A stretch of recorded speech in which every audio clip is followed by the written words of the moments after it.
Magandang araw mga kagabay. Ngayon po August 25, 2026, araw po ng Martes. Ako po si Father Marvin at ang ating ebanghelyo hango sa ebanghelyo ni San Mateo, chapter 23, verse 23 to 26. Napakaganda po ng gospel na ito. Ipinapaalala ng Panginoon sa atin kung papaano at ano ang tunay na pagsunod sa kanyang kalooban.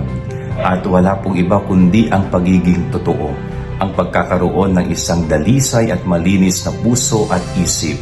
At hindi katulad ng mga Pariseyo, mga eskriba na wala nang ginawa kundi magkunwari. Kumbaga ipinakikita nila kunwari sa maraming tao na sila'y mabuti, na sila'y banal, na sila'y paladasal. Subalit ang laman ng kanilang kalooban at puso ay napakarumi at napakasama. So, ito po yung magandang pagnilayan natin, no? Tayo ba ay tunay na sumusunod sa kalooban ng Diyos? Tayo ba ay may malinis na puso at isipan na nakalaan sa pagtupad ng kalooban ng ating Panginoon? Yan ang ating gabay aral ngayong maghapon. God bless po sa inyo lahat. Pagpalain kayo ng Panginoon.